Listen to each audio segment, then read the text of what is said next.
शेतकऱ्यांना जर तात्काळ पीक विमा नाही मिळाला तर मात्र या 17 सप्टेंबरपासून या महाराष्ट्रामध्ये ज्या ज्या ठिकाणी आमदार खासदार जे सरकारचे अधिकारी आहेत, जे शेतकऱ्यांची अडवणूक करत आहेत, त्यांना मात्र त्यांच्या तोंडाला काळं फासून त्यांची गाढवावर धिंड काढल्याशिवाय अखिल भारतीय छावा संघटना सर्व आम्ही शेतकऱ्यांची मुलं आहोत, त्यांची धिंड काढल्याशिवाय आम्ही गप्प बसणार नाही।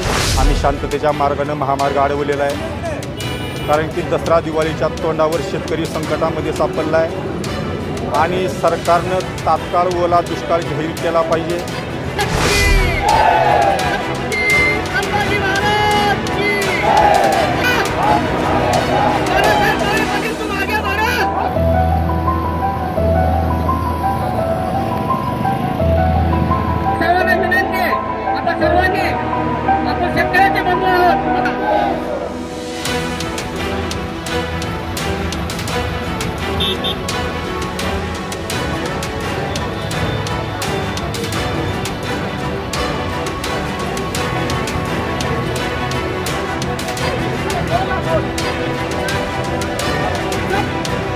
स्वराज्याचे संस्थापक छत्रपती शिवराय धर्मी मागील काही दिवसापासून लातूर जिल्ह्यासह मराठवाड्यात अतिवृष्टी झालेली आहे।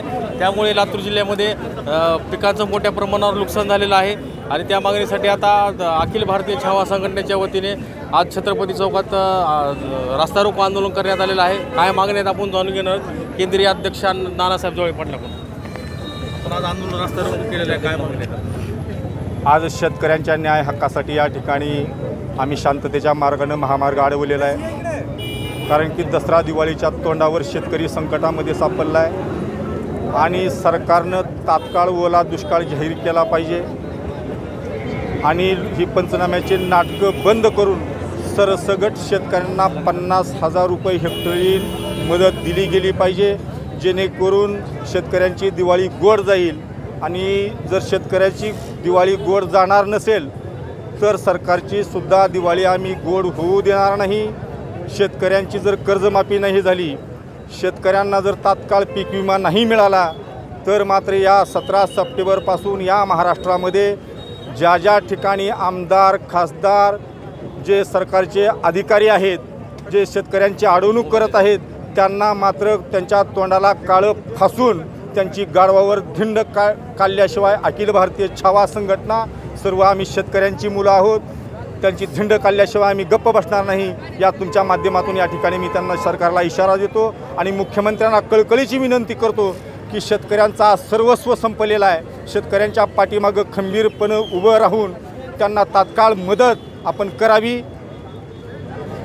ज्या पद्धतीने मराठवाड्यात पाऊस झालेला आहे, पिकाचं जर नुकसान झालेलं आहे, जनावर पण वाहून गेलेत, परंतु शेतजमीन सहित वाहून गेलेली आहे। अशा शेतकऱ्यांनी काय करायचं हा मोठा प्रश्न निर्माण झालेला आहे। शेती कशी करायची? आज शेतकऱ्याकडे आत्महत्या करण्याशिवाय पर्याय नाही। ज्या सरकारला मायबाप म्हणून ज्या शेतकऱ्यांनी निवडून दिलेला आहे, एक आशेनं सरकारकडे शेतकरी बघतोय। आज संपूर्ण जमीन पाण्याखाली आहे, पाण्यामध्ये पीक आहे, लेकरासारखे जनावरं सांभाळलेले संपूर्ण जनावर वाहून गेलेलं आहे, सर्व जीवन उद्ध्वस्त शेतकऱ्यांचं झालेलं आहे। आज शेतकऱ्याच्या पाठीमागं कुणीही उभं नाही, परंतु अखिल भारतीय छावा संघटना या शेतकऱ्यांना न्याय मिळवून दिल्याशिवाय स्वस्थ बसणार नाही। म्हणून माझं मुख्यमंत्र्यांना कळकळीचं आव्हान आहे की इतर जातीपातीमध्ये काही लोक विष पेरण्याचं काम करत आहे, त्या गोष्टी बाजूला ठेवून आपापसातील सत्तेचा विषय विरोधकसुद्धा इतर गोष्टीवर बोलण्यापेक्षा या शेतकऱ्यांच्या प्रश्नावर बोलून शेतकऱ्यांना उभं करणं गरजेचं आहे। आज संपूर्ण हातचं पीक शेतकऱ्यांचं गेलेलं आहे, आता रब्बी पिकासाठी शेतकऱ्यांना उभं करून त्यांना मदत करण्याची गरज आहे। म्हणून तात्काळ कुठलाही पंचनामा न करता तात्काळ शेतकऱ्यांना हेक्टरी 50,000 रुपये तात्काळ देणं गरजेचं आहे आणि शेतकऱ्याला या संकटातून बाहेर काढणं गरजेचं आहे आणि सरकारनं करावं, अन्यथा होणाऱ्या परिणामाला सरकार जबाबदार राहील। तरी होते केंद्रीय अध्यक्ष नानासाहेब जोळे पाटील यांनी सांगितले की हेक्टरी 50,000 रुपये शेतकऱ्यांना मदत मिळाली पाहिजे, नाही तर छावाच्या स्टाईलनं आंदोलन करेल असा निर्वाहित इशारा नानासाहेब जोळे पाटील यांनी दिलेला आहे। विजय कवाळे, नवराष्ट्र, लातूर।